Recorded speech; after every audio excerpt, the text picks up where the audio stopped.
el trabajo bajo presión, así que Sí. Oiga, trato profe, ¿le de... puedo hacer otra pregunta? Y toda Sí, la obvio. cantidad de datos que usted siempre nos dice, ¿esto se lo sabe de memoria o tiene apuntado ahí un cuaderno? No, no, no, o sea, el PowerPoint me va guiando a mí también, pero también lo mismo, llevo tanto tiempo haciendo las clases que hay muchas cosas que ya me las sé de memoria y además hago clases en el colegio. Entonces Ah, hay muchos de estos, o sea, como que de repente hay semanas que me pasa que hablo del mismo tema en tres lugares distintos. ya. Entonces, claro, Entonces, por eso, tiene la y memoria además, entrenada. súper entrenada, sí. Y además que igual llevo harto tiempo, o sea,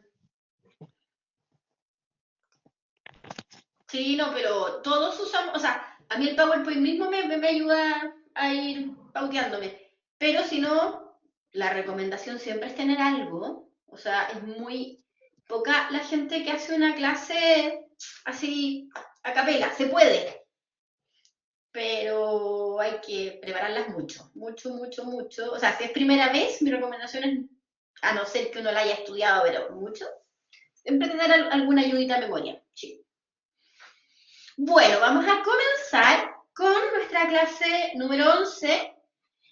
Vamos a continuar en la Edad Media y vamos a hablar de la crisis bajo medieval. Yo anteriormente hacía esta clase, hacía baja Edad Media en toda una clase, pero hay muchos temas que abordar.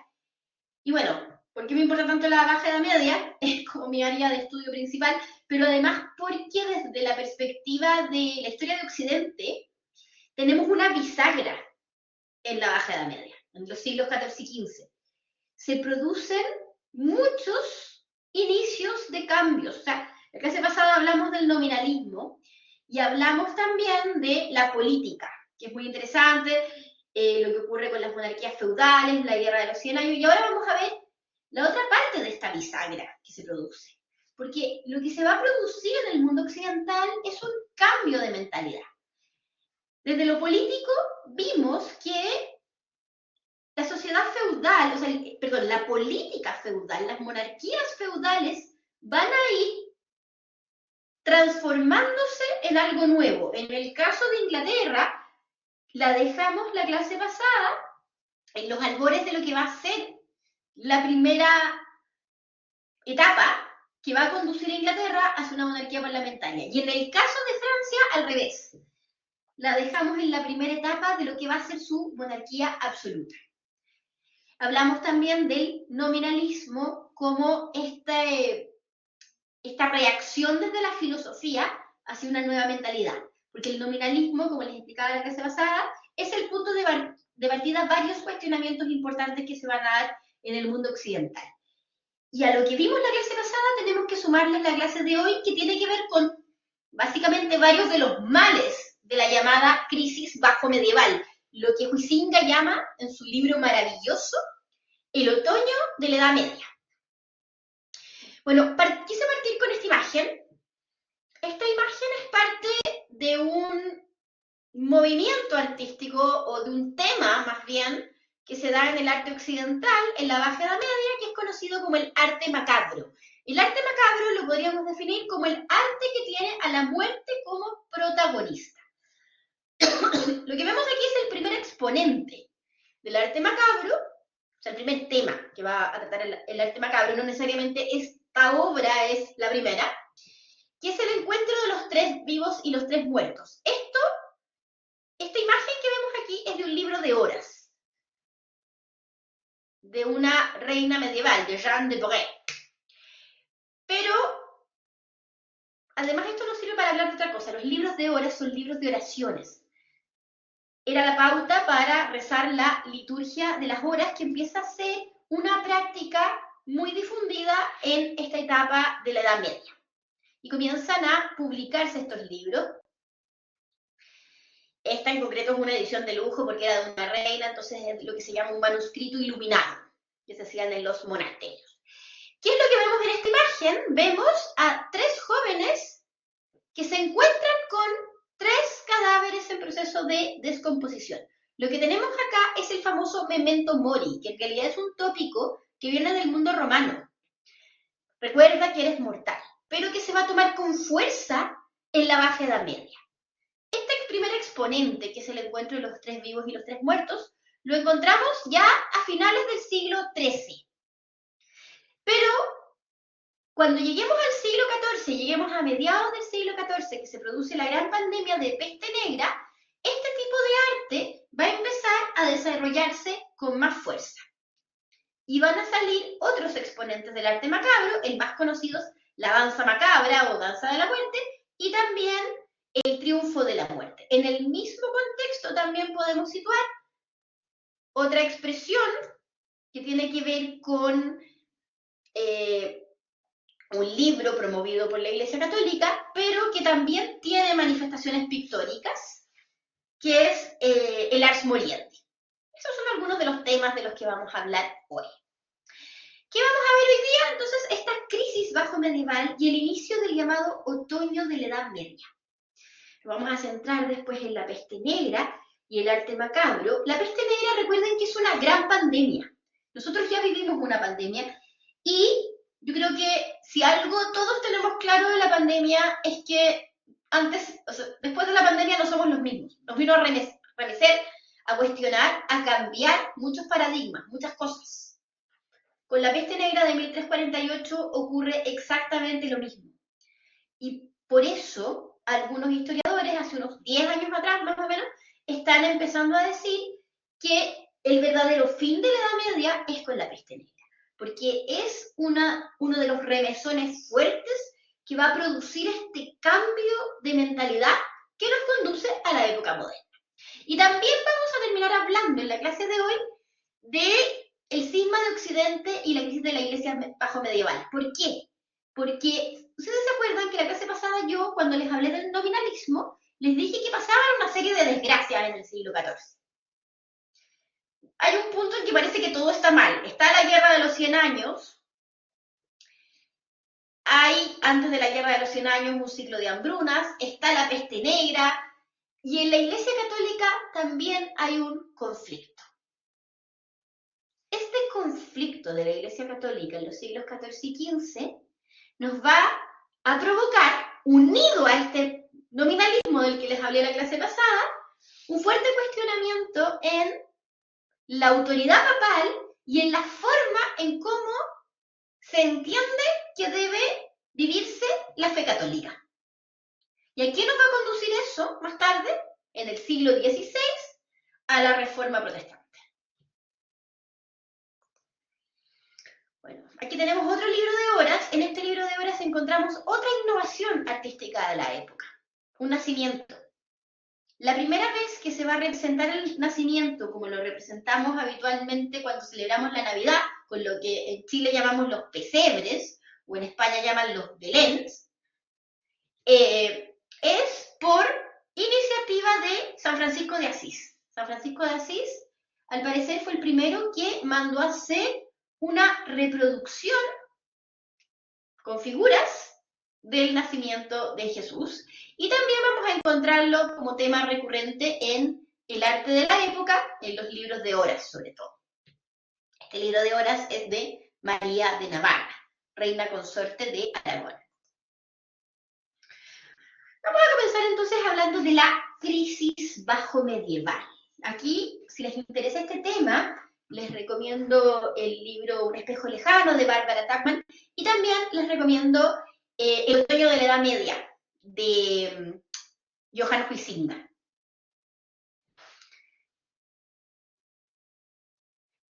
A partir del siglo XII, en Europa, comienza a desarrollarse con fuerza un movimiento que se conoce como milenarismo.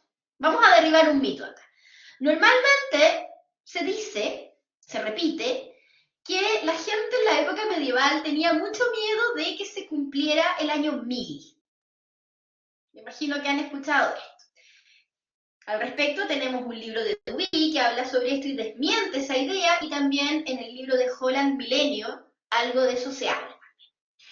En realidad lo que ocurre es otra cosa, es una interpretación del Apocalipsis. Recuerden que en la Sagrada Escritura el último libro es el Apocalipsis o libro de Revelación de San Juan. se habla de que en algún momento el mundo se va a acabar y va a venir el juicio final, la segunda venida de Cristo. Se había interpretado que esto iba a ocurrir después de que se cumplieran 1000 años de la venida de Cristo, aunque no está claro si es desde el nacimiento o si es desde la muerte. Ahora, en la época medieval, cuando llegamos al año 1000, no había un consenso entre los europeos a la hora de contar el tiempo. No había un calendario estandarizado como el que tenemos actualmente. Eso es muy posterior. Cada país tenía como su sistema de contabilidad de años. Normalmente lo hacían a partir de distintos criterios, distintos cálculos, y lo que uno más encuentra en las crónicas es en el segundo año del reinado de tal persona. Entonces, cuando se llegó al año 1000, como que la gente no tenía idea. Pero sí va a empezar a surgir, más o menos cuando la gente calculaba que ya se habían cumplido los 1000 años, empieza a surgir una idea con fuerza, que es la idea de que se viene el apocalipsis. Y esta idea, en los momentos en que hay crisis, va a tomar más fuerza. Esto no nos sorprende a nadie, porque esto nosotros también lo hemos vivido, hemos tenido varios episodios de milenarismo en el mundo actual, pensemos 2012, el mismo año 2000, o la pandemia. Una de las cosas que aparece en el Apocalipsis es la presencia, el anuncio de que se va a acabar el mundo con 4 jinetes que cabalgan. El hambre, la guerra, la peste y la muerte, que son los que anuncian este fin del mundo. En el siglo XII hay un monje calabrés que escribe mucho al respecto, que es Joaquín de Fiore, que habla de que se está iniciando una nueva época, que la primera etapa de la historia fue la época del Padre, vinculado al Antiguo Testamento, la era del Hijo, Jesús y el Nuevo Testamento, y ahora se va a iniciar la tercera etapa, que es la era del Espíritu Santo. Si alguno ha escuchado alguna vez, por ejemplo, hablar de la era de Acuario, claro, es como, obviamente eso desde el esoterismo, es desde otras corrientes culturales, pero es como la misma idea, como un cambio de etapa. O lo mismo que ocurre con el calendario maya, el famoso 2012 es un cambio de etapa, no el fin del mundo. Entonces, se presagia que viene una nueva etapa en la historia del mundo, y esto se confunde mucho con la idea de que el mundo se va a acabar, y cada vez que aparece algún personaje que lo encuentran malvado o una amenaza dentro de ciertos parámetros, se le va a considerar un anticristo. Por ejemplo, Federico II Barbarroja va a ser considerado el anticristo por el Papa de su época. Y cada vez que pasan como una serie de calamidades, varias formas de interpretarlas son: se viene el fin del mundo o nos están castigando por nuestros pecados. Vamos a quedar. Entonces, se decía que antes del apocalipsis vendrían 4 jinetes: el hambre, la guerra, la peste y la muerte. ¿Y qué ocurre en el siglo XIV? Todo eso. Entre 1312 y 1314 tenemos una seguidilla de inviernos muy fríos, lo que repercute en las cosechas, disminución de la producción de alimentos, por lo tanto encarecimiento de los alimentos, sobre todo del trigo, y eso hace que la gente más pobre se muera de hambre. Tenemos hambrunas graves en toda Europa en general, o sea, hay documentación en las crónicas de los distintos reinos europeos que hablan, por ejemplo, de exenciones tributarias en ese momento, porque la gente no puede pagar los impuestos porque no tiene que comer.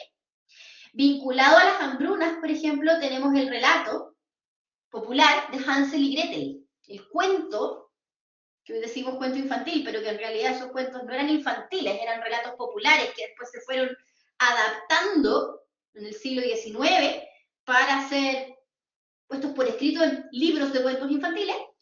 Tenemos el origen del relato de Hansel y Gretel es por las hambrunas, porque al parecer había situaciones en las que las familias preferían abandonar a sus hijos antes de verlos morir de hambre.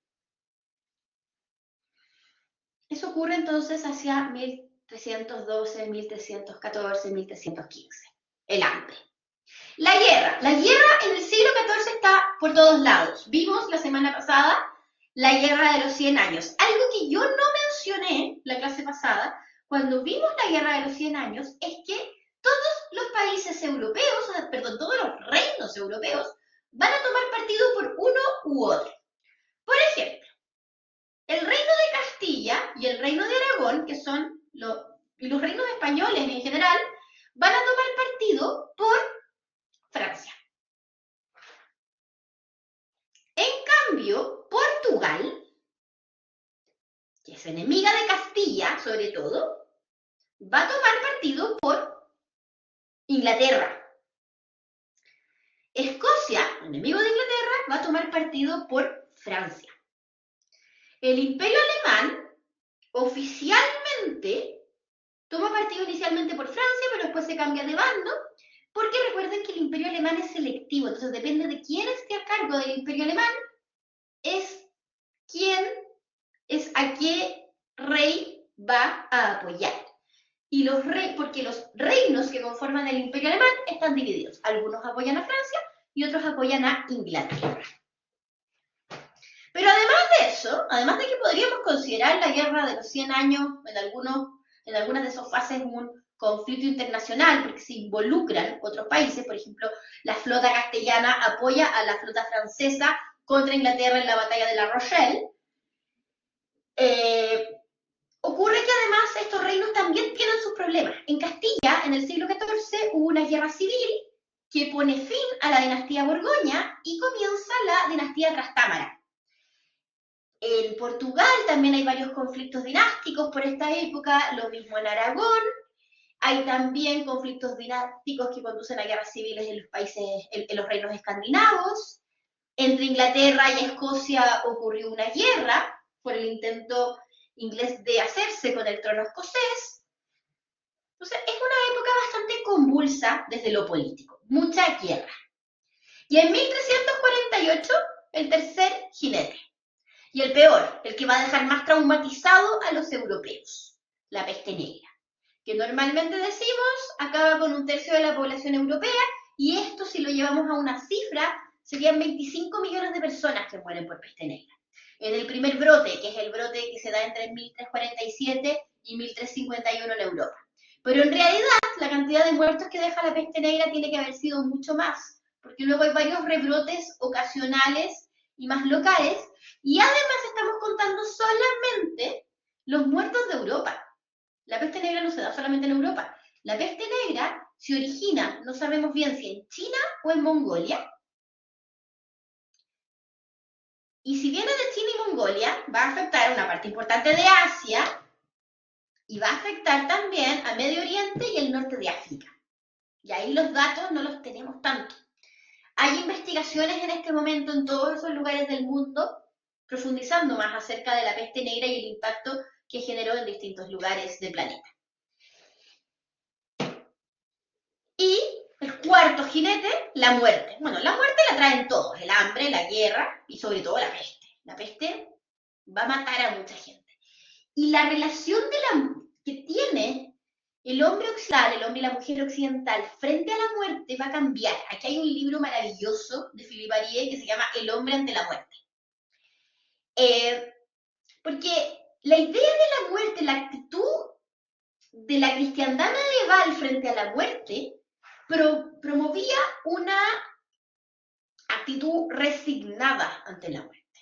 La muerte es cosa natural y para ello debemos prepararnos para la muerte, que es uno de los temas que el catolicismo en general desarrolla mucho, la importancia de las obras, de los sacramentos, para estar en gracia con Dios cuando nos sorprenda la muerte. Se teme mucho una muerte repentina que nos pilla desprevenidos, porque en realidad a lo que hay que temer es a lo que San Agustín llama la muerte segunda, la condena del alma.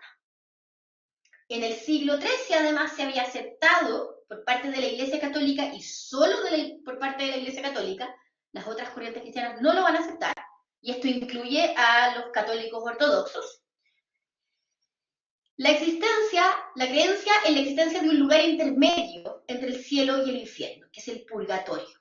Y esto trae, de algún modo, un consuelo entre los católicos, porque si no fui tan bueno, pero me arrepentí, y mis parientes rezan por mí, voy a pasar por un lugar donde mi alma va a ser purgada de esos pecados que no me dejaban entrar al cielo, no me condeno.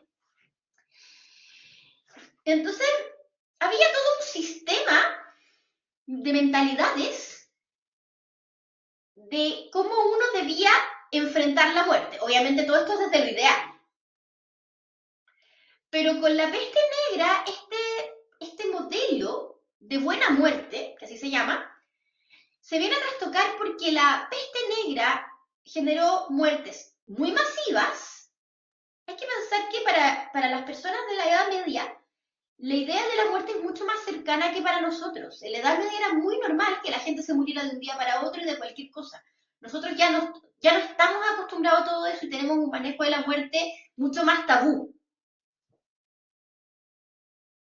Y tendemos a medicalizar más todo el momento de la muerte. Bueno, podríamos estar hablando de esto esta mañana, pero el hecho es que esta actitud resignada empieza a tambalear con fuerza en la peste negra. Y además, algo que siempre la Iglesia y la mentalidad medieval había promovido con fuerza, que era el cuidado hacia el moribundo, se deja de lado también. Por las prisas, por la cantidad de muertos, por el miedo al contagio. Entonces comienza una época en que hay mucho miedo hacia la muerte. Aquí Adeline Roucoux tiene un artículo muy bonito que se llama precisamente de la resignación al miedo. Pero después de qué pasa, hay que hacerse cargo. Y antes de que pasara todo este descalabro, había comenzado este arte macabro. Y este arte macabro entonces va a tomar mucha fuerza después de la peste negra. Se va a volver casi una obsesión. Y es por eso. La peste negra los viene a inspirar, un arte que ya se había iniciado, y empieza con fuerza esta idea de que, oigan, memento mori, entonces pintémoslo por todas partes, porque acuérdense que no sabemos cuándo viene otro rebrote de peste, o cuándo vuelve a empezar la guerra, o cuándo viene otra hambruna, y nos morimos todos. Pero esto trae varias formas de reaccionar, que las vamos a desarrollar en un rato más. La mentalidad comienza a cambiar fuertemente. Podríamos decir que la Baja Edad Media es el comienzo de la adolescencia de Occidente. Si la época medieval es un poco la infancia de Occidente, de esta actitud más resignada, más ingenua, de creerse todo lo que les están diciendo, de creerse que al rey lo eligió Dios, de creerse también la forma de desarrollar y vivir la fe, la forma de articular la sociedad en 3 estamentos. En la época de la Baja Edad Media, con toda esta época de crisis, comienza entonces la rebeldía y el cuestionamiento, en todos los aspectos. Aquí tenemos a los 4 jinetes del Apocalipsis. Este caballo rojizo es la guerra. El hambre está representado por el caballo negro que va con la balanza. La peste es el caballo blanco con el jinete que va con el arco y la flecha. Las flechas eran una de las metáforas habituales al hablar de la peste. De hecho, uno de los santos patronos a los que se encomendaba la gente en la época de la peste negra es a San Sebastián.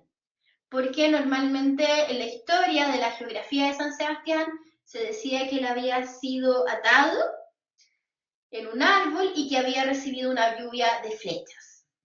Y por último, la muerte está representada en este caballo grisáceo y lo monta un transi, un cadáver en descomposición, y va, aquí lo representan con una lanza. Otras veces lo vamos a ver ya representado con el símbolo que es más habitual para nosotros, que es la guadaña.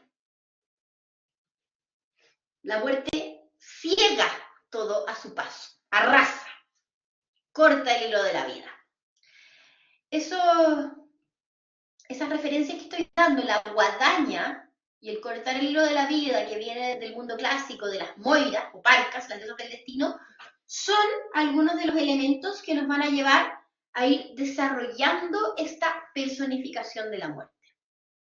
La personificación de la muerte que ustedes y yo más conocemos es la que está vinculada a la fiesta de todos los difuntos en México.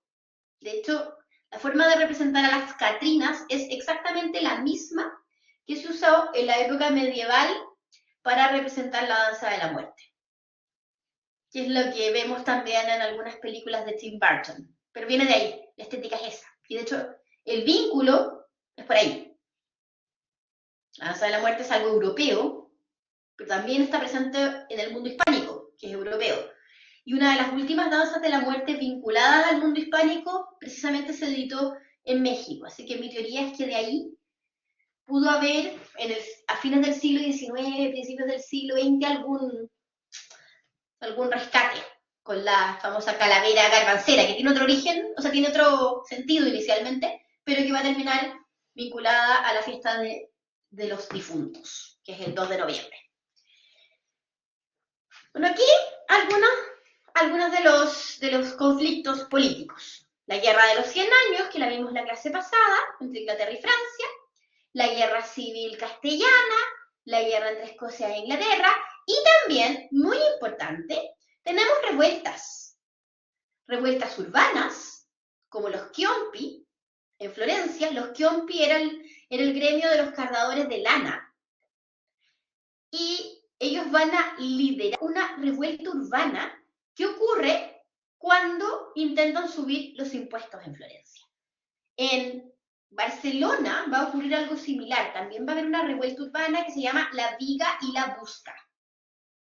La Viga y la Busca eran las formas para referirse a la burguesía catalana, que es lo mismo que los florentinos llaman el popolo grasso y el popolo minuto, es decir, la alta burguesía, que es casi millonaria, que vive igual a los nobles, y la burguesía que es más pequeña en recursos económicos, donde tenemos a todos los artesanos y los pequeños comerciantes.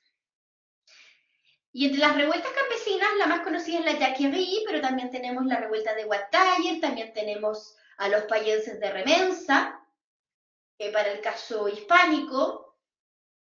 Es una época donde van ocurriendo distintos conflictos políticos, guerras civiles, guerras entre países, luchas dinásticas, revueltas del Estado llano contra la nobleza. Normalmente como reacción a alzas de impuestos. Y por otro lado, tenemos una crisis también en la Iglesia Católica, que es el famoso cisma de Occidente. Todo esto va a ocurrir más o menos al mismo tiempo. Entonces es una época muy compleja donde las reacciones son diversas. Esta es la época en que Boccaccio va a escribir el Decamerón. El Decamerón simboliza un tipo de reacción. Porque estamos hablando de pandemias, de guerras, de revueltas, de crisis económica. Hay gente que todo esto lo va a angustiar de una forma terrible, gente que se va a encerrar, gente que tal vez acabó con su vida, gente que se trata de arrancar hacia algún lugar donde la peste no lo toque. Hay mucha desesperación y miedo en esta época. Es lo que Candelum llama la disolución del hombre medio. Ante un momento de crisis, de miedo, Delum escribe un libro que se llama El miedo en Occidente. Increíble también. Habla de que cuando tenemos miedo, dejamos de lado los grises, los términos medios. ¿Nos volvemos héroes o nos volvemos villanos? ¿O nos volvemos ultra cobardes o nos volvemos ultra valientes? Me encantaba hacer la analogía con lo que pasó en Chile durante el terremoto del 2010. Teníamos gente ahí dándolo todo, reconstruyendo Chile, yendo a ayudar a los que habían quedado sin nada, y teníamos gente saqueando. Bueno, y con la pandemia pasó exactamente lo mismo. Gente que le daba lo mismo todo, hacían fiestas y se aprovechaban de la situación como pudieran, y otros que estaban literalmente dando la vida por su prójimo, alimentando a la gente que no tenía nada, o salvándole la vida en hospitales, médicos con no sé cuántas horas de turno, vestidos de astronautas, salvando y entubando gente. Disolución del hombre medio. Acá pasa también eso, pasa exactamente lo mismo. Pero si nos vamos al plano de la fe, ¿qué pasa con la fe de las personas ante un momento de crisis? Algunas personas se van a volver más creyentes que nunca. Y eso no es malo. No es malo siempre y cuando no los conduzca a un exceso. O a volverse tan religiosos fanáticos que ven a todo el resto como herejes. Va a haber quienes se van a rebelar y van a mandar todo a la punta del cerro.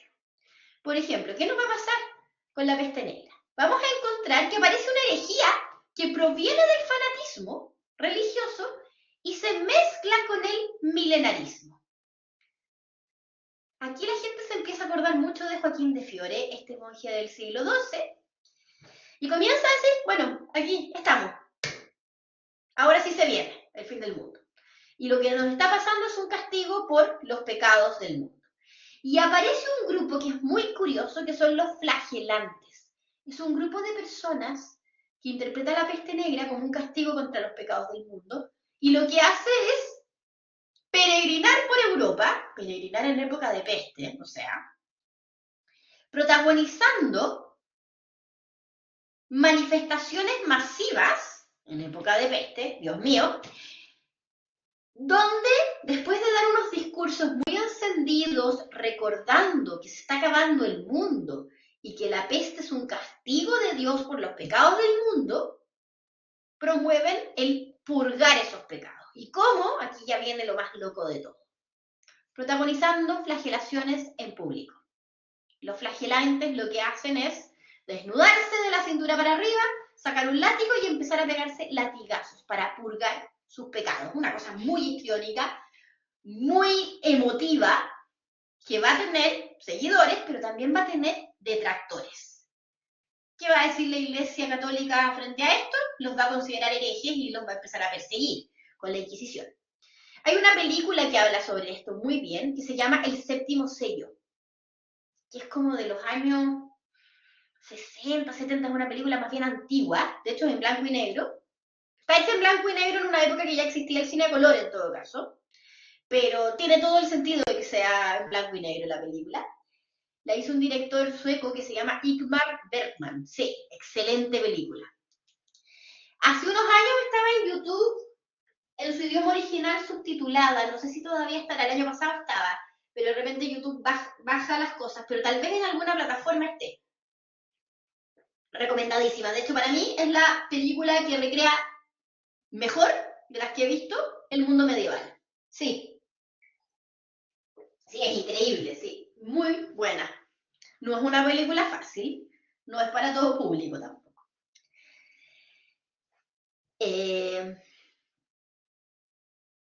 Los flagelantes son una de las reacciones que ocurren. Normalmente, cuando ocurre la peste, cuando ocurre el brote gigante, que es el de 1348, normalmente se hacen treguas.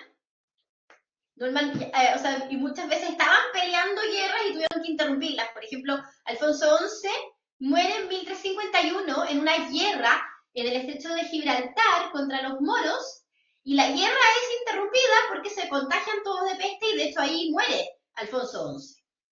Y de hecho, su muerte es la que se desencadena la guerra civil entre sus herederos. Pedro, que es su hijo nacido dentro del matrimonio, que es considerado un rey bastante tiránico, por eso le llaman el cruel, y uno de los hijos que tuvo con su amante, que es Enrique de Trastámara.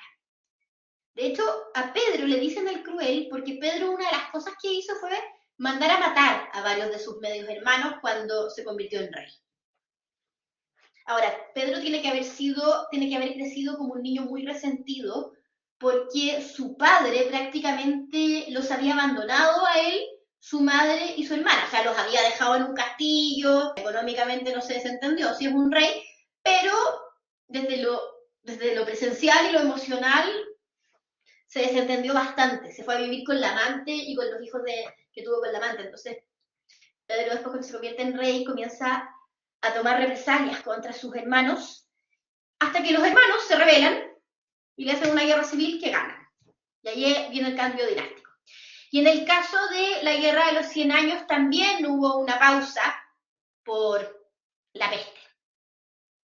Porque obviamente el campo de batalla es el mejor lugar para contagiarse de lo que sea.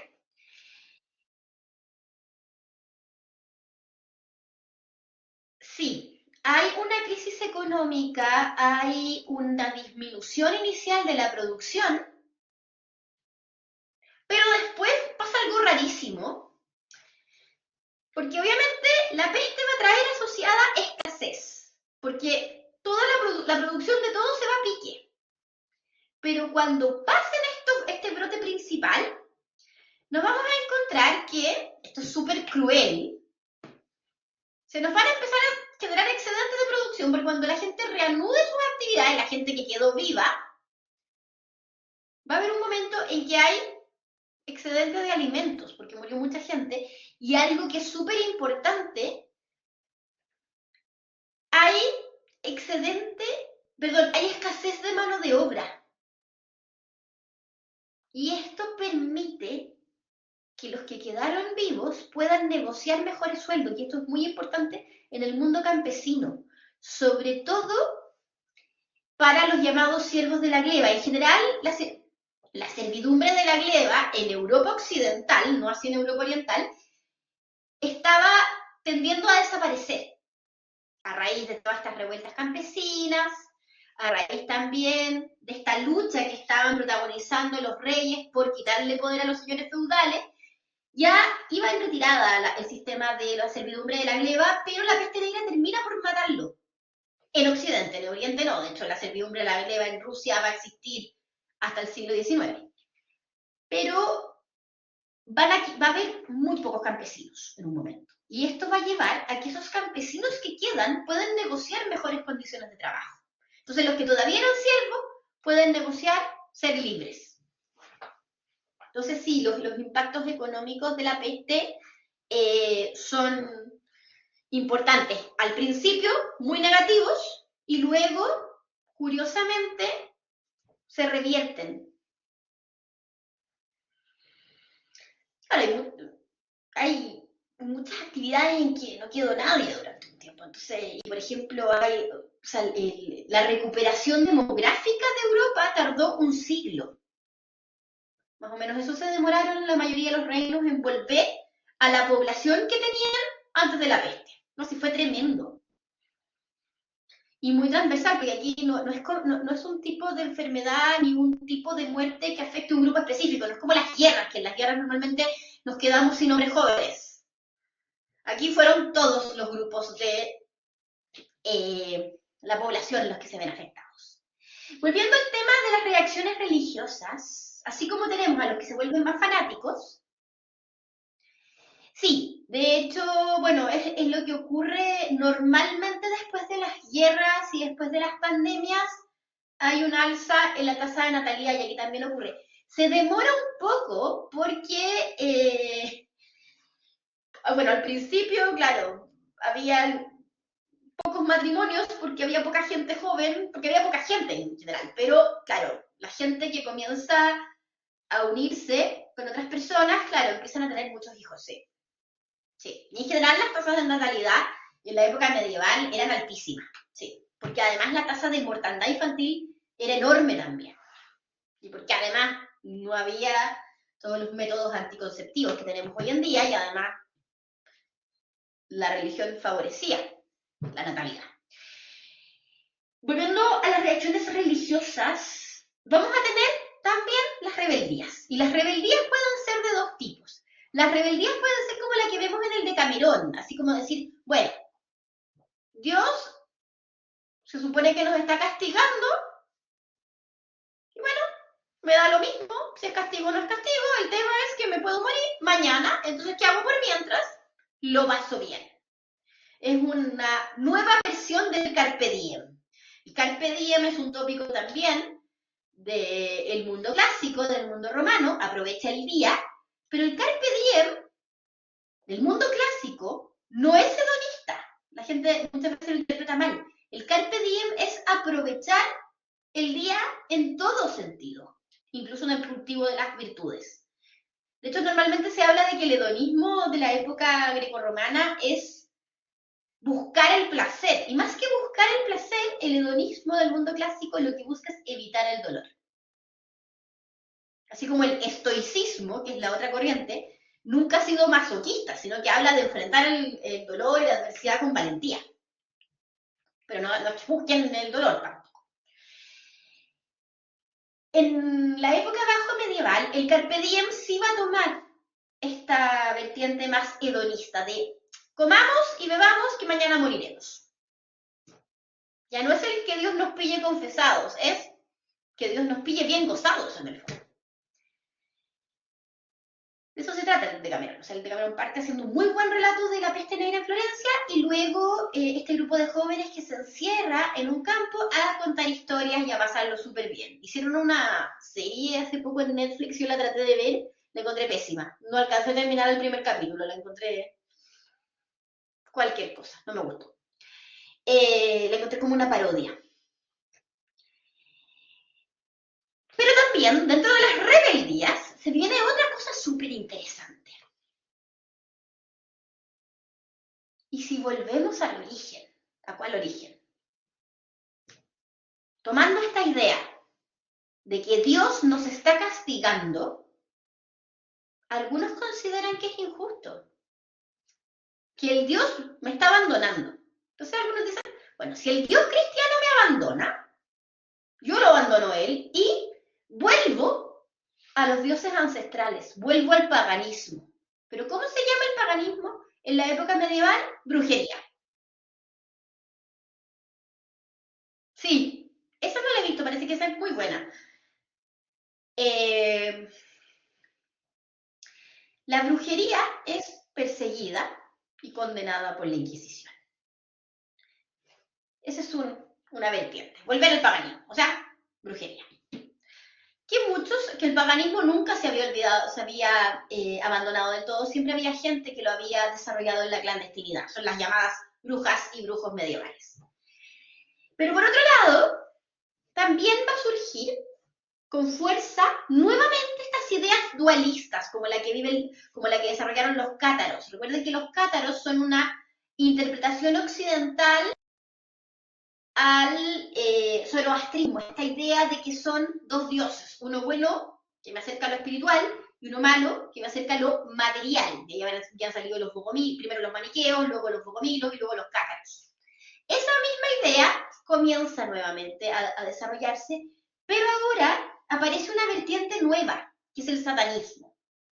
¿El satanismo cómo surge? El satanismo surge de la idea de que si el Dios bueno y espiritual me abandonó o me está castigando, lo abandono y comienzo a rendir culto al otro Dios. Y ahí aparece toda la idea del Black Sabbath y de los cultos a este otro Dios. El satanismo es una corriente súper amplia, tiene muy mala fama, pero en realidad es algo mucho más profundo y amplio de lo que normalmente la gente cree.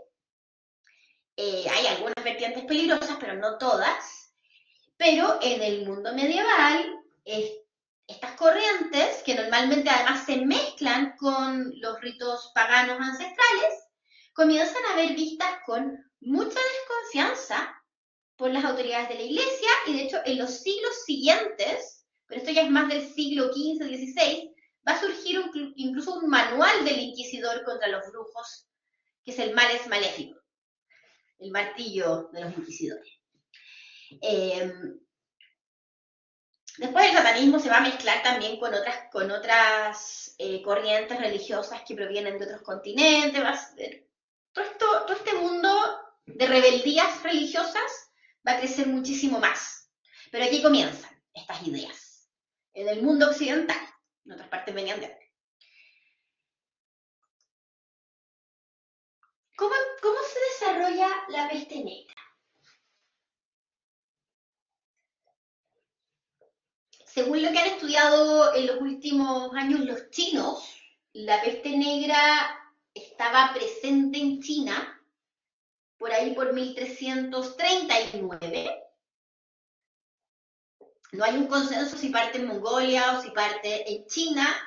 La peste negra no es una enfermedad nueva, es, al parecer, se cree que la responsable de la famosa peste que mató a Pericles, de la que habla Tucídides, aunque hay algunos retractores que dicen que puede haber sido tifus u otra peste, no sería peste negra lo que ocurrió en el Imperio Romano en la época de Marco Aurelio. Marco Aurelio también muere de una peste, pero la sintomatología es diferente. Pero sí, la peste bubónica o peste negra es la que hubo durante el Imperio Bizantino en el siglo VI. La peste de Justiniano, que de hecho Justiniano sobrevivió a esa peste. Pero en los ejemplos que he dado antes, el mundo estaba, en el caso del Imperio Romano no, pero en el caso de la peste bubónica de Justiniano y la supuesta peste bubónica en la época de Pericles, no había tanta interconexión dentro del Mediterráneo como la que hay en tiempos de la peste negra. La peste negra ocurre en un momento en que hay mucho desarrollo comercial en el Mediterráneo y es precisamente a través de las rutas de comercio donde cómo se va a propagar. De hecho, hay un relato de Michele de Piazza que cuenta que la peste negra llegó a Italia porque los genoveses la llevaron a los puertos, la llevaron a Messina, y también algunos otros fueron a Marsella, y de ese mismo modo contagiaron a los franceses, y de ahí se fue propagando, porque los genoveses tenían un enclave comercial en Cafa, en Crimea, en el Mar Negro, y estaban siendo sitiados por los mongoles. Y los mongoles habrían utilizado un arma bacteriológica contra los genoveses en Cafa, que fue bombardearlos con catapultas con cadáveres infectados de peste negra. Luego los genoveses se habrían subido a los barcos y habrían llegado infectando a todo el resto de Europa. Este es un relato. Obviamente tiene que haber sido un foco de contagio, pero dado el activo comercio que había entre Oriente y Occidente en el siglo XIV, es probable que hayan habido muchos pacientes cero, como decimos hoy en día. Lo mismo que pasa con el COVID. El COVID no llega desde un paciente a Chile, por ejemplo. Llega por muchos. Porque estamos en un mundo globalizado, en un mundo en que la gente viaja mucho. En esa época, a menor escala, ocurría algo parecido. Esto Neil Ferguson lo desarrolló en un libro que publicó hace poco que se llama Desastre. Bueno, los mongoles fueron culpados en ese caso porque los mongoles tenían una práctica además que era bastante poco higiénica, que era el cazar animales y vestirlos inmediatamente sin curtirlos. Y uno de los animales que vestían habitualmente los mongoles eran las marmotas. Y las marmotas son roedores. Y los roedores en general, no solamente los ratones, la famosa rata negra, sino que los roedores en general y los mamíferos en general, y esto incluye perros, gatos, camellos, por ejemplo, para el Medio Oriente y para el norte de África, son animales que habitualmente pueden tener pulgas. Y la pulga es que transmite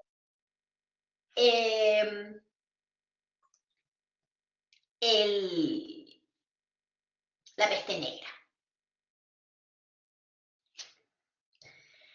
Hoy sabemos que es el Yersinia pestis, pero esto fue un descubrimiento de un biólogo de fines del siglo XIX que logró aislar este bacilo, ese es el tipo de bacteria que es el Yersinia pestis, que es mucho más, o sea, el COVID es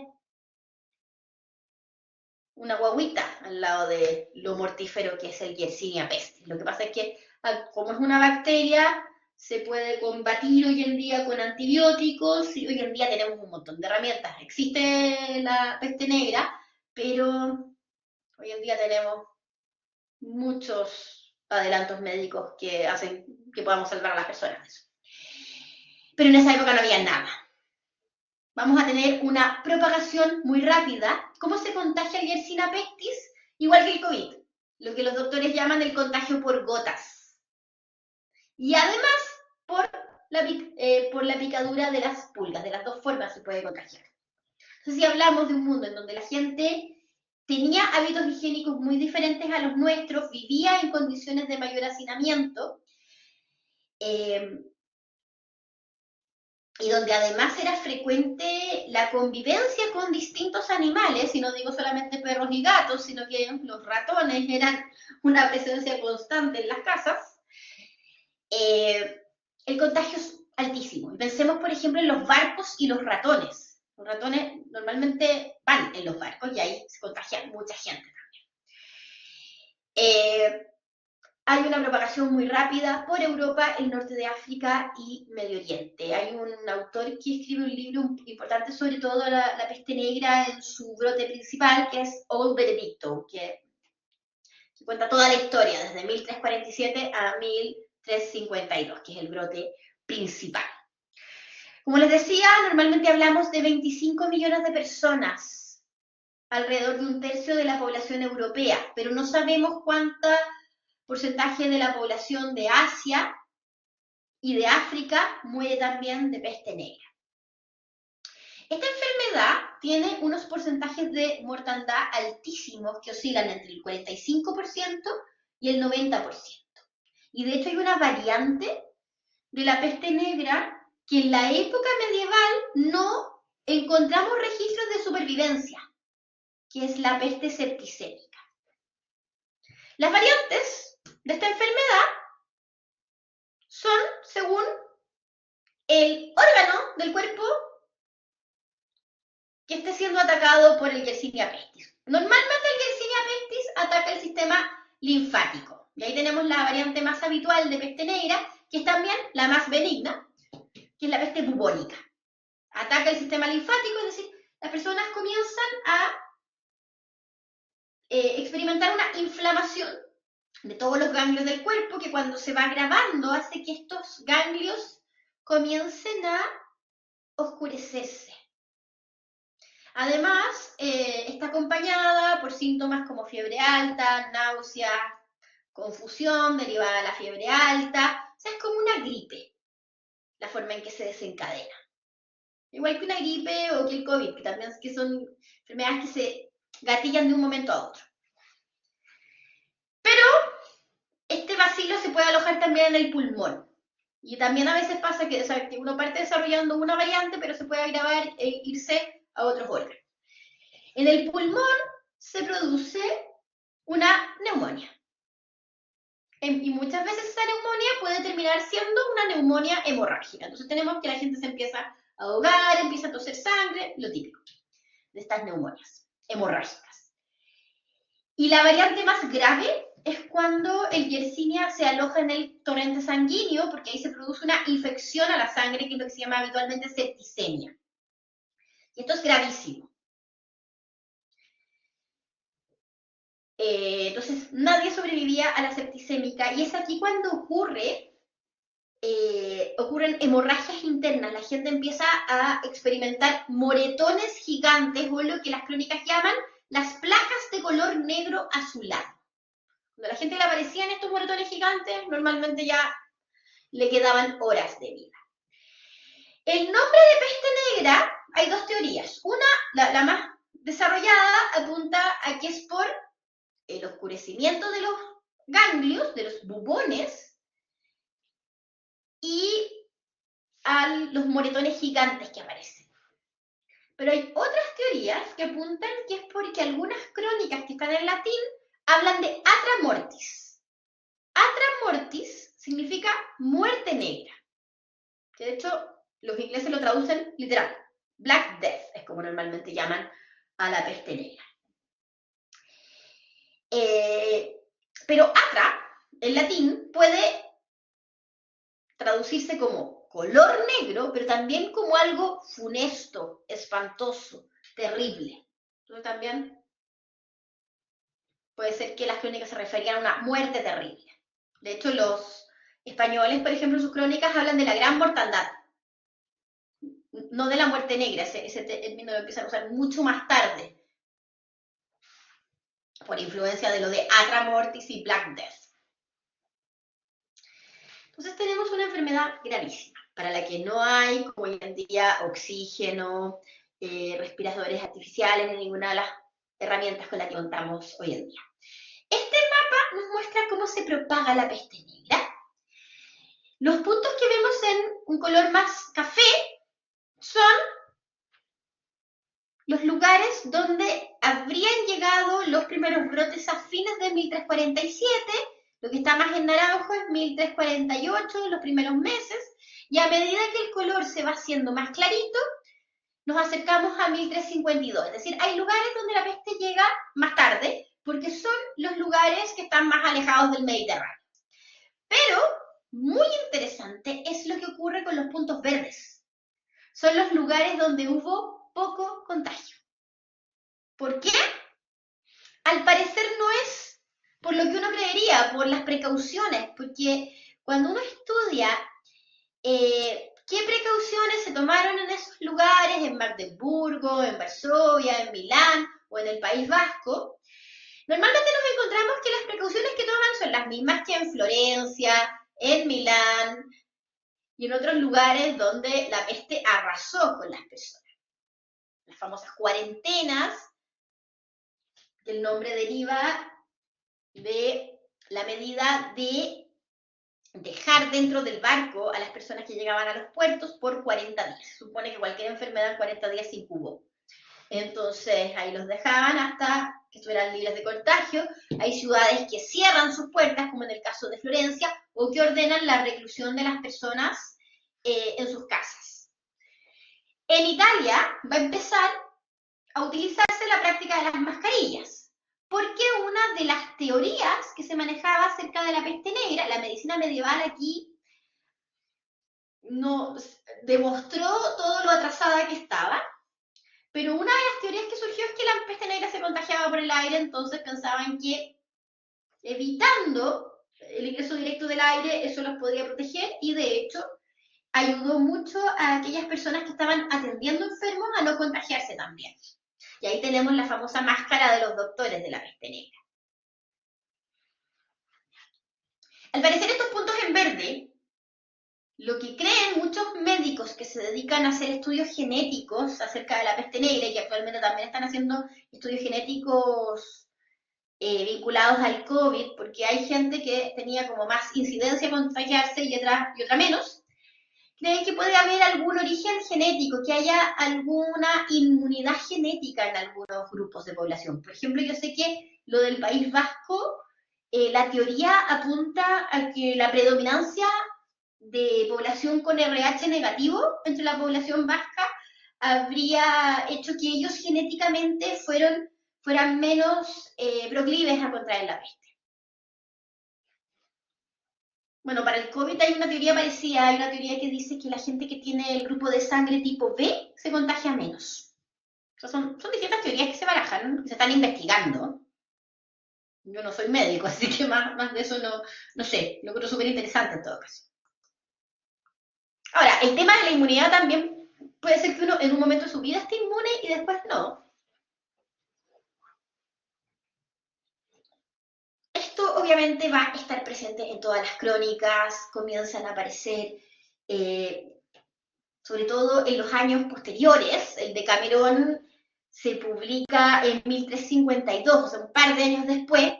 Es algo tremendo. Bueno, es parecido a lo que nos pasó a nosotros con el COVID. También después del COVID van a aparecer muchas manifestaciones culturales, porque es un trauma. Esta ilustración de Marcello está inspirada en el Decamerón, que habla de que la gente se cae muerta en la calle.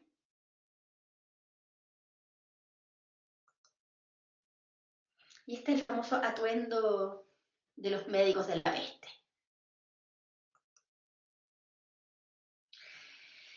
Con la peste negra después va a pasar lo mismo que nos pasa a nosotros con el COVID, que se va a convertir en una enfermedad endémica que tiene rebrotes ocasionales y locales y se va a mantener así por 200 años más o menos.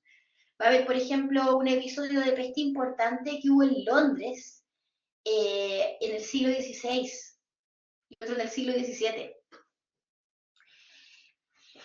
Ahora, Normalmente ocurre que en los rebrotes se contagian aquellos que no tuvieron contacto con el primer brote, porque no habían nacido o porque por alguna razón no habían tenido contacto, y la gente que sobrevivió a este primer brote y no se murió, genera inmunidad, porque además es una bacteria, y habitualmente se supone que las bacterias, hay un tipo de bacterias que si generamos inmunidad no las volvemos a contraer, o sea, no volvemos a desarrollar síntomas. La ciencia medieval es muy precaria, está muy atrasada, quedó muy estancada, básicamente no ha avanzado desde la época romana. Entonces está prohibido hacer estudios de anatomía, hay muchos mitos acerca de cómo es el cuerpo humano, porque ellos lo que hacían era hacer disecciones en animales y tratar ahí como de adivinar que el cuerpo humano funcionaba parecido a este o a este otro animal. Por ejemplo, no se sabía que la sangre circulaba y había un mito muy arraigado que decía que cuando teníamos fiebre era por exceso de sangre. Entonces, a la gente que tenía fiebre le hacían sangrías. Entonces, imagínense, por ejemplo, una mujer que acababa de tener un hijo y le daba fiebre, que eso fue una infección, que es gravísimo. Le hacen sangría, la matan. Y así pasaba con muchas personas. La sangría a veces funciona para ciertas enfermedades muy específicas, pero normalmente terminaban debilitando más al paciente. Hay una serie de tratados de peste negra de la época medieval que son los tratados de loimología, y aparece una serie de teorías, cada una más rara que la otra. Hablan de que la conjunción de Saturno con Plutón, acuérdense que la astrología y la astronomía en la época medieval son lo mismo. Es en el siglo XVI cuando separan sus caminos. Entonces, esta conjunción provoca una corrupción del aire, una pestilencia. Eso significa pestilencia, corrupción del aire. El aire está contaminado y nos estamos enfermando. También hay un médico de Montpellier que dice, la peste negra se contagia con la mirada. Imagínense qué cosa más espantosa. Otros dicen que con el aire, ahí estaban un poco más cerca. Hay muchos remedios que intentan sanar a los pacientes con hierbas, lo de las hierbas es algo que a veces funciona. Por ejemplo, al Papa que vivía en Aviñón, lo encerraron en su palacio y lo dejaron rodeado por fogatas en un espacio ventilado. Eso igual ayuda. Porque hay confinamiento y ventilación. Eso sabemos que ayuda. Pero hay también unos brebajes a base de piedras preciosas. Así como, tómese este tecito de rubí molido. Pensaba, estás comiendo piedras molidas, o sea, esa pobre guata, pensaba yo, pero bueno. Entonces, no hay ninguna razón científica en la época que explique esto, y no hay ninguna solución científica. Entonces empiezan a hacer tonteras y a pensar tonteras.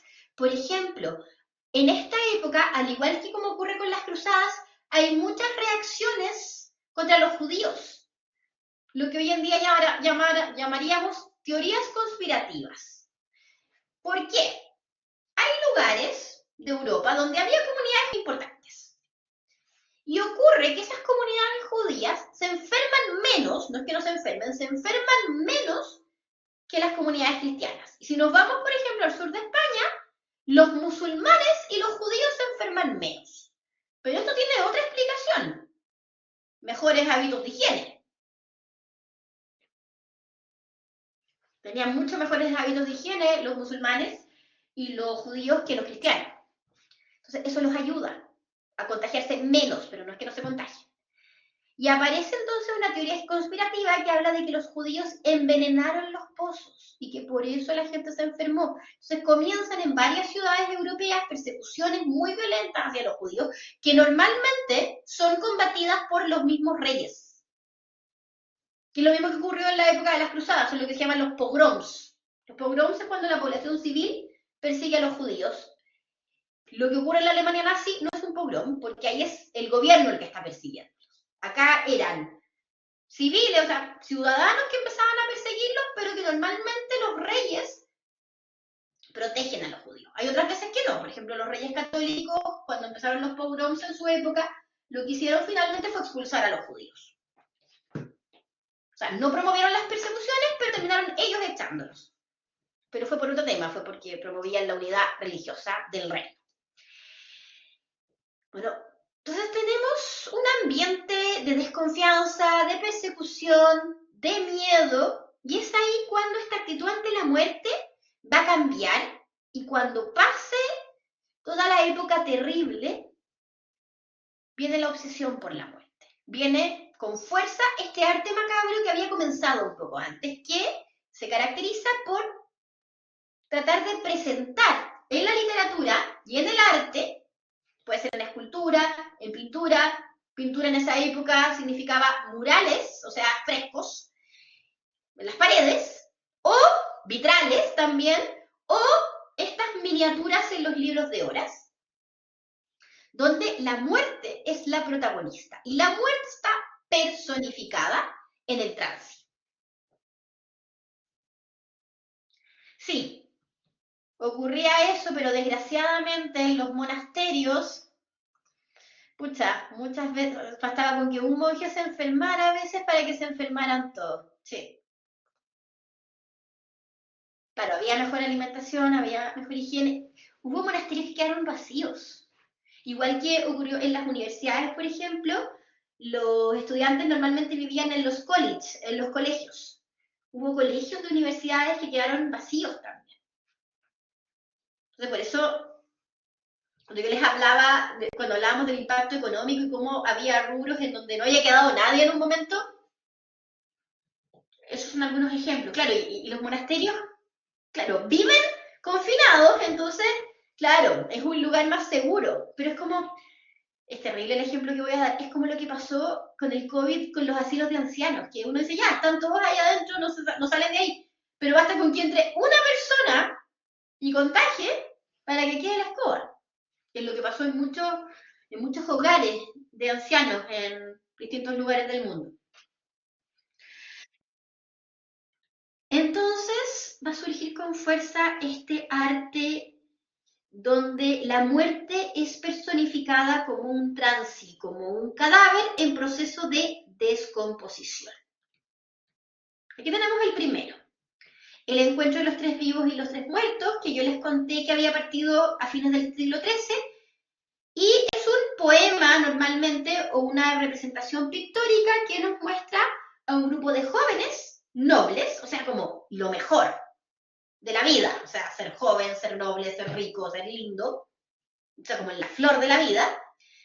Normalmente el relato habla que van de cacería, se adentran en el bosque, lugar mágico en la época medieval, y se encuentran sorpresivamente con estos tres muertos que les dicen, memento mori, recuerden que son mortales, ahora están como en lo máximo, pero algún día ustedes se van a ver como nosotros, porque nosotros alguna vez fuimos como ustedes.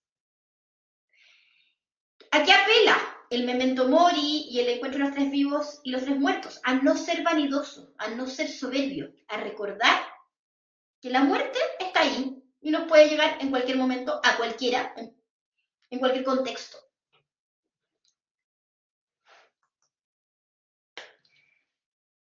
Contemporáneo a la peste negra, 1348, literal, en la gruta de Subiaco, al parecer, tenemos la primera representación del triunfo de la muerte, donde vemos esto. Bueno, esta es de Peter Bruegel, que es del siglo XVI. Lo que nos muestran los triunfi, el triunfo de la muerte, es un campo devastado, normalmente un campo de batalla, o como vemos acá, un caos en los que los transi están llevándose distintas personas. En algunas representaciones tenemos un personaje central que es un transi enorme, que recuerda normalmente a Atropos. Atropos es la Moira o Parca, la diosa del destino en el mundo greco-romano que corta el hilo de la vida. Las Moiras son tres. La primera coge el hilo y comienza a enrollarlo. La segunda continúa enrollando el hilo. Y la tercera, que es Atropos, es la que decide cuándo la vida de una persona se acaba. Corta el hilo de la vida. Ella es, con su aspecto terrorífico, una de las inspiraciones para representar a la muerte. Y luego tenemos la más conocida, La danza de la muerte. La danza de la muerte es un poema que podríamos considerarlo incluso medio satírico. Ojo, esto no es arte de terror. No busca, no es como nuestras películas de terror, no ese es el motivo. El motivo siempre es más moralizante y juega también con lo satírico. De hecho, en La danza de la muerte hay como una crítica social encubierta, porque la danza de la muerte, tal como vemos acá, es la muerte personificada que invita a bailar, o sea, se está llevando a distintos personajes que representan a los tres estamentos. En concreto, aquí vemos a la muerte invitando a bailar al Papa y luego invitando a bailar al emperador. Hay varias versiones, hay unas danzas de la muerte que son femeninas, que muestran a las mujeres en distintas etapas de la vida y en distintos contextos socioeconómicos. Hay una danza de la muerte donde vemos gente de todas las edades, incluso una guagua que llora, que por favor no se la lleven, que aún no aprende a caminar y cómo la muerte quiere que baile si él no camina. Terrible.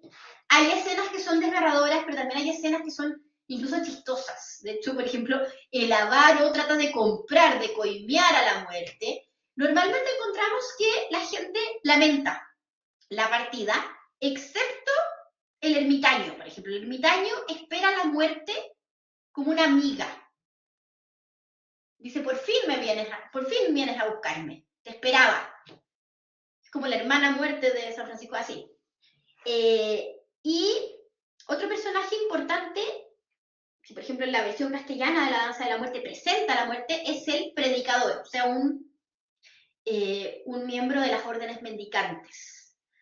Porque al parecer en todo este arte macabro hay mucha influencia de las prédicas de las órdenes mendicantes que estarían precisamente promoviendo esta actitud ante la vida más sencilla, despojándose de los lujos terrenales y tratando de vincularse más a lo espiritual. Finalmente a eso nos lleva. Esa es la idea. Como ¿por qué recordar tanto que vamos a morir? Para que vivamos como corresponde. Muy famosos son los grabados de Hans Holbein, de la danza de la muerte, que son posteriores, ya son del siglo XVI, y el que veíamos acá es uno de los grabados más importantes también, que es el de Guyot Marchand, que está basado en un mural que había en el cementerio de los Inocentes de París, que según los franceses es como la representación pictórica más antigua de la danza de la muerte. Los alemanes y los españoles no están de acuerdo. Cada país considera que su versión de la danza de la muerte proviene de una versión más antigua. Desgraciadamente, el mural en el que está inspirado este grabado de Guyot Marchand fue destruido durante la Revolución Francesa. Recuerden que en 1454 Gutenberg inventa la imprenta y de ahí empezamos a tener estos grabados como los de Marchand y Holbein. Aquí tenemos otra representación de la danza de la muerte en España, en Navarra. Y esta es la famosa Totentanz, que es la danza de la muerte alemana, que ellos defienden que el origen de la danza de la muerte tiene que ver con un relato del folclore alemán y del folclore del centro de Europa también, que habla de un concepto que no me lo podía aprender, porque es una palabra alemana de esas que son como de 20 letras, que es algo así como la casa salvaje, que es una leyenda que habla de que en los cementerios, al anochecer, los muertos salen a cazar a los incautos. De ahí provendría entonces estas representaciones de la danza de la muerte, donde ¿qué encontramos? Literalmente los esqueletitos pasando los regios, en el mejor carrete. De hecho, hay una animación de Disney muy antigua que se llama The Skeleton Dance, y hay una canción infantil que también habla de esto, de que las calaveras salen de su tumba. Bueno, todo esto está muy presente en la cultura popular europea hasta el día de hoy. Esto de la danza de la muerte que se desarrolla con fuerza con la peste negra, pero al parecer recogería tradiciones anteriores. Y vinculado a todo esto, y vinculado al Concilio de Constanza, que es el que pone fin al tema que vamos a ver a continuación, que es el cisma de Occidente, están el arte de la buena muerte, que es un manual que promueve el cuidado de quienes van a morir, con una serie de recomendaciones que son, obviamente, desde el prisma del catolicismo, pero que podrían ser adaptables a cualquier contexto religioso o incluso a un contexto de una persona que no es creyente, porque hablan de asistir al enfermo, procurar que esté tranquilo, procurar el menor dolor posible, como son católicos. En un momento dice, si el doctor ya no puede hacer nada, tráete directamente al confesor, entregarle los últimos sacramentos, pero eso obviamente lo podríamos adaptar a otras realidades religiosas. No le traigas a nadie que le recuerde cosas que no quiere recordar. Y bueno, como es catolicismo, habla de rezar. Pero esto no lo podría adaptar a una oración de otro credo o a lo de meditar, prender velas, tirar buenas vibras. Porque viene una teoría súper interesante, que aquí es lo que representan las figuras pictóricas de Lars Moriendi, que es la idea de que en el momento de la agonía las personas están más débiles que nunca y con más miedo que nunca. Entonces, en ese momento, los demonios tientan por última vez al moribundo. Y la forma de contrarrestar estas últimas tentaciones es invocando entonces fuerzas divinas, ángeles y santos, y por eso los rezos. Lo que representa el Lars Moriendi es como una verdadera batalla de ángeles y demonios por el alma del moribundo. Y es muy interesante. Es un libro interesantísimo de leer y que además, como les digo, es católico, pero uno podría adaptar las recomendaciones que da a cualquier credo o a cualquier contexto de creencias. Bueno, vamos a cambiar de tema en este ratito que queda y vamos a hablar de la crisis que hay en la Iglesia Católica. Esta crisis comienza también en este siglo terrible que es el XIV.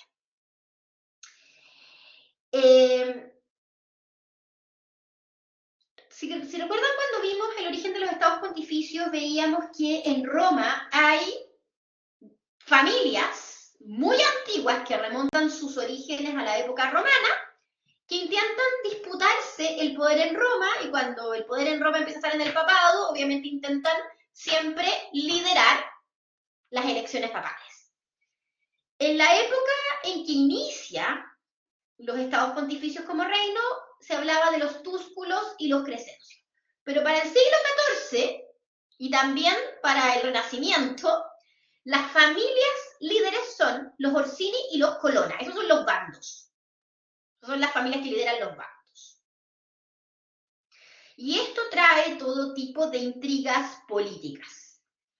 Pero además hay que recordar que el Papa en esa época, por la donación de Constantino, se consideraba el custodio de Occidente y además con importante influencia en los asuntos políticos del norte de Italia. Y en el norte de Italia existen también dos bandos. Los güelfos, que promueven un acercamiento con el Papa, y los gibelinos, que promueven el acercamiento con el Imperio Alemán, que es el que nominalmente posee el norte de Italia, aunque el norte de Italia tiende mucho a la independencia.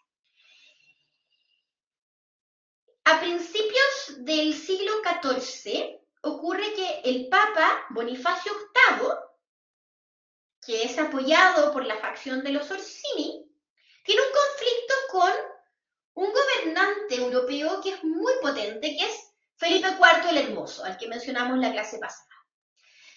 Hay varias razones que los van enemistando. Felipe IV es el que persigue a los templarios, y él quería que Bonifacio VIII emitiera la bula contra los templarios, y Bonifacio no quiso hacerlo. Lo va a hacer finalmente Clemente V. Y por otro lado, Bonifacio VIII emite una bula, que es la bula Unantam, donde da a entender que él es la mayor autoridad, no solamente espiritual, sino que también política. Y el que desconozca eso está cayendo en herejía. Esta bula le cae muy mal a Felipe IV, porque Felipe IV estaba declarando una serie de ideas donde cuestionaba la importancia del poder político del Papa sobre Europa. Entonces, en el fondo, la bula era contra él. Esto lleva a que Felipe IV organice una movida que es bastante mafiosa. Organiza un atentado contra el Papa. El Papa en ese momento está en un palacio en Agnani, al norte de Roma, y ese palacio es asaltado por un grupo de personas. Los Colonna, que son los de la facción rival a la de Bonifacio VIII, ayudados por Guillermo de Nogaret, que es el canciller de Felipe IV. A raíz del atentado, unos días después, Bonifacio VIII muere. Al parecer, se infartó. No es que quedó herido, sino que después de eso tuvo un gran colapso y se murió. El sucesor de Bonifacio VIII va a ser un gascón, un francés del sur de Francia, Clemente V. Pero los romanos están muy molestos por lo ocurrido en Agnani y amenazan que si Clemente V entra en Roma, va a ser asesinado. Entonces Clemente V era el obispo de Aviñón, así que decidió quedarse en Aviñón. Y en Aviñón lo que hizo fue mandar remodelar el palacio episcopal para que fuera ahora el palacio papal. El tema es que la situación en Roma para este papa que es francés es compleja. Y él va a reinar todos sus años como papa en Aviñón. Y su sucesor también. Y así van a pasar 70 años, en los cuales los papas van a estar muy influenciados por los reyes de Francia y donde se van a formar muchos nuevos cardenales y obispos vinculados a ese contexto. Desde el resto de Europa va a haber mucha molestia por esta situación, sobre todo por parte de los italianos. Petrarca va a decir que estos 70 años en Aviñón son el cautiverio de Babilonia, que la iglesia se está corrompiendo, que el papa es un títere político del rey de Francia, y de hecho Clemente V una de las cosas que hace es perseguir a los templarios. Pero entre los historiadores de la iglesia hay algunos que consideran que esta época no es tan corrupta, que fue una época donde se desarrollan aspectos eclesiásticos, dogmáticos importantes, una época de mucho estudio, o sea, no todo es malo, pero hay una cosa que indudablemente no es buena. Finalmente, ¿quién es el Papa? El Papa es el obispo y gobernante de Roma. Y no está en Roma, está en Aviñón. ¿Qué pasa en Roma? Queda la embarrada, desde lo político.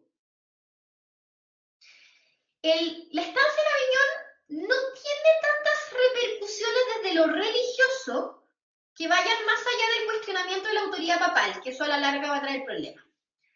Pero para Roma en lo político, esto va a ser un desastre. De hecho, incluso Roma va a estar expuesta a un montón de invasiones de otros reinos, y de hecho incluso hubo un intento de una república romana liderada por Cola de Rieus, que se declara tribuno de Roma.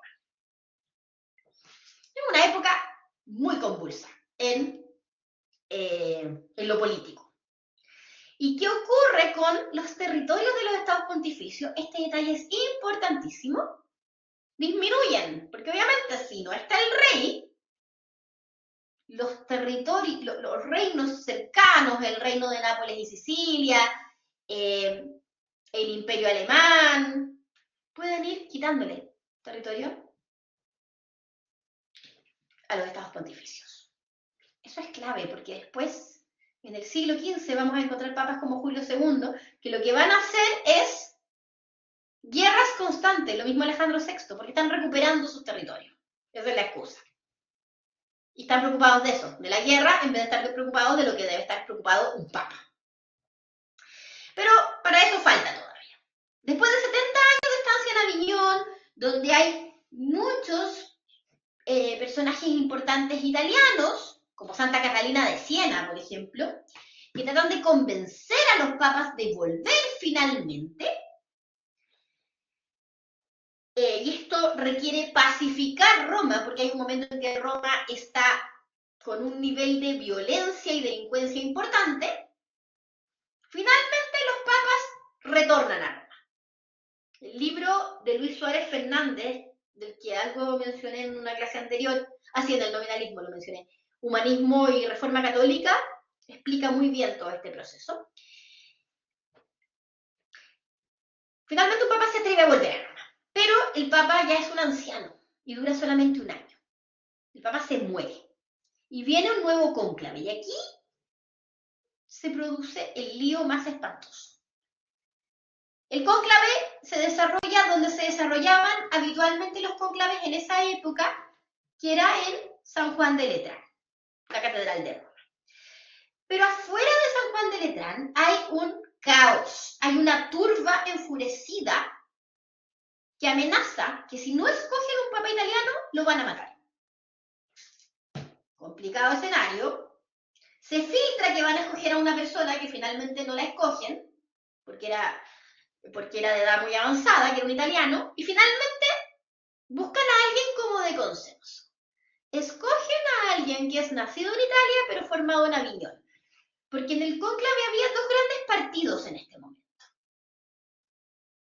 Los franceses y los italianos. El resto de los obispos europeos eran minoritarios. Entonces se escoge supuestamente un papa que va a ser de consenso, pero este consenso no va a durar para siempre, de hecho va a durar un par de meses nomás. El momento en que este nuevo papa es elegido sirve para que ellos después puedan salir huyendo y refugiándose donde puedan. Porque están ahí, está la turba ahí golpeando las puertas, se van a entrar en cualquier momento. Unos días después la situación ya se calmó, porque se cogió un papa italiano, y se puede hacer la entronización del nuevo papa sin problema y todos lo reconocen. Eso es súper importante.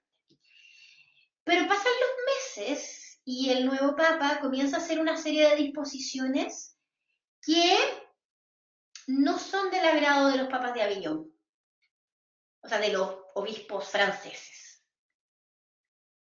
Y esto hace que los obispos franceses, molestos, decidan desconocer al papa italiano, volver a Aviñón y en Aviñón hacer un nuevo cónclave y escoger a un nuevo papa. Entonces vamos a tener que entre 1378 y 1417 la Iglesia Católica tuvo dos papas, uno en Roma y otro en Aviñón. Esto deja la escoba, porque había muchas decisiones que tomaban los reyes, como la elección de nuevos obispos, las nulidades matrimoniales, las dispensas matrimoniales para casarse. Había muchos acuerdos políticos que normalmente necesitaban de la venia del Papa, porque el Papa tenía este carácter de árbitro de la política, que los reyes al principio dicen, bueno, ya, necesito la ayuda del Papa, pero ¿cuál de los dos? Entonces empiezan a tomar partido. Hay una gran confusión de la cristiandad europea. Ahora, ojo, este cisma de Occidente no tiene ninguna connotación religiosa. Los dos creen lo mismo. No es como, después vamos a hablar, por ejemplo, de la Reforma Protestante. La Reforma Protestante también es un cisma en rigor, pero ahí sí hay diferencias teológicas profundas. O las diferencias entre la Iglesia de Oriente y la Iglesia de Occidente. También hay diferencias teológicas.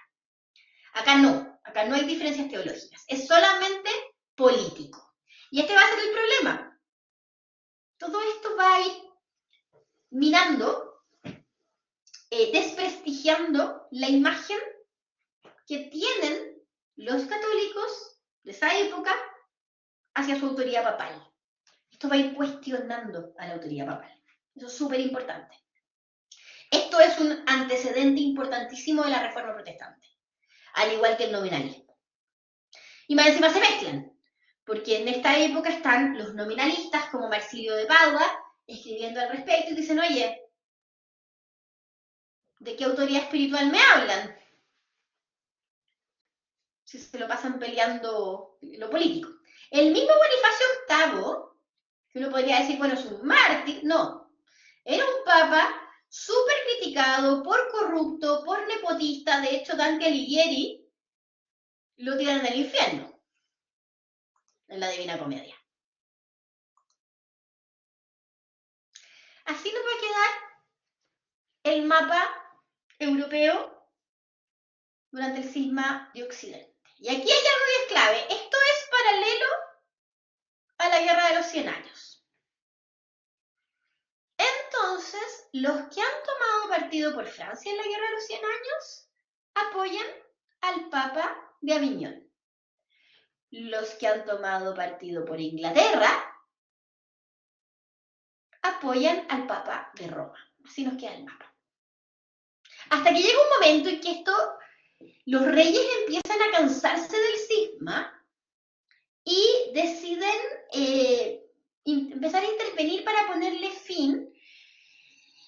Hay un momento en que hubo 3 papas, porque se convocó un concilio, se destituyó a los 2 papas, se nombró un tercero, pero ninguno de los 2 primeros aceptó la renuncia, entonces quedaron 3. El tercero estaba en Florencia, porque ahí había sido en Pisa, porque ahí había sido el concilio, no, un desastre. Hasta que después se hace un nuevo concilio, que es el concilio de Constanza, y ahí ocurre en ese momento que uno de los papas se murió, el otro acepta renunciar, y el tercero era más bien viejito, y era de origen aragonés. Entonces los reyes de Aragón se lo llevaron a un palacio muy bonito en Peñíscola, y le dijeron, aquí te quedas, de aquí vas a ser papa. Entonces ahí se acaba el cisma y se escoge a Martín V como el nuevo papa. El tema es que después de toda esta época se va a producir la idea de que los concilios tienen prioridad sobre los papas, y a los papas los van a obligar a convocar concilios a cada rato.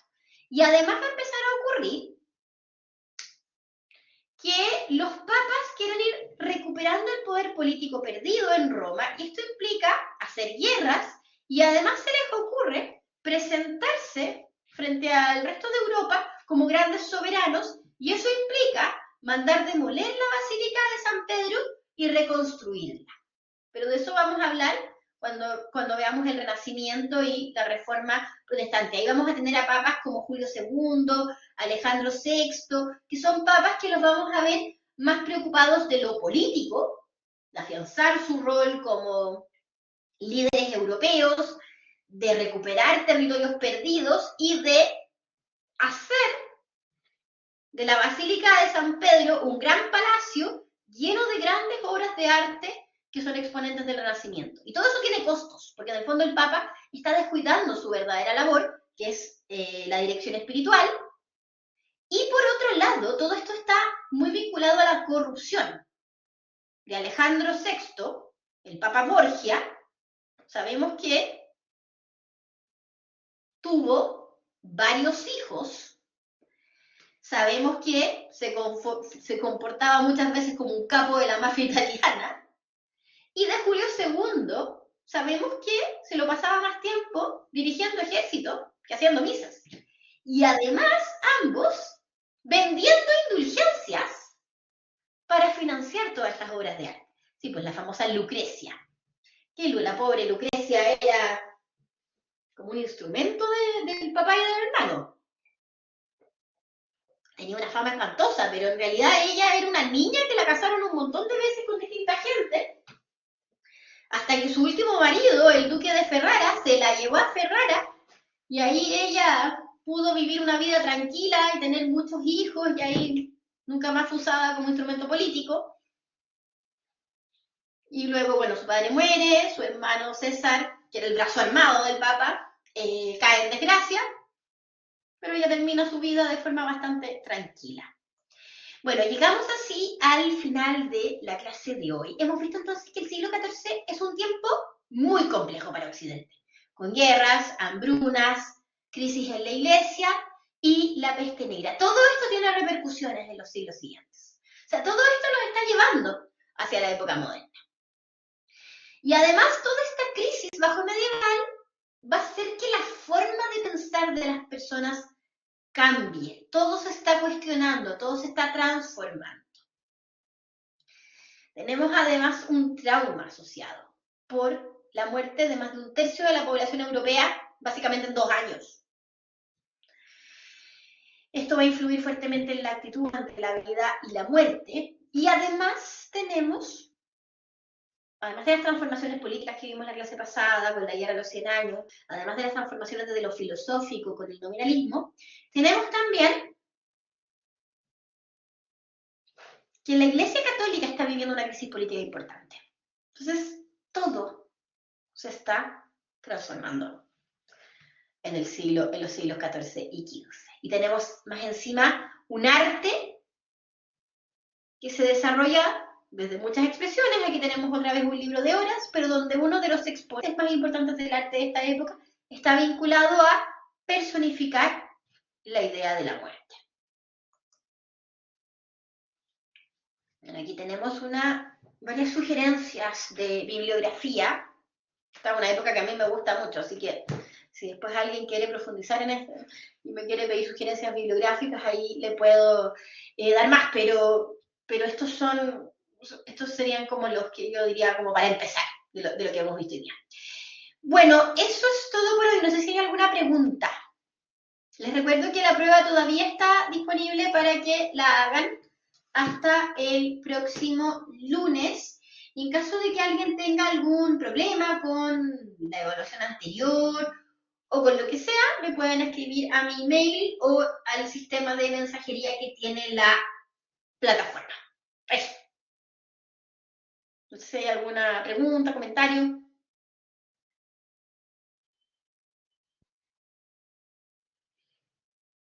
Ay, qué bueno que les haya gustado. Me encanta esta época, así que espero que les haya gustado. Muchas gracias a todos y buenas noches. Muchas gracias. Sí, es que hay mucha gente que me reta, que me dice, ¿cómo te gusta esa época tan terrible? Pero es muy buena, o sea, es muy interesante. Estas épocas como conflictivas. Bueno, que estén muy bien y nos vemos la próxima semana. Que descansen. Buenas noches.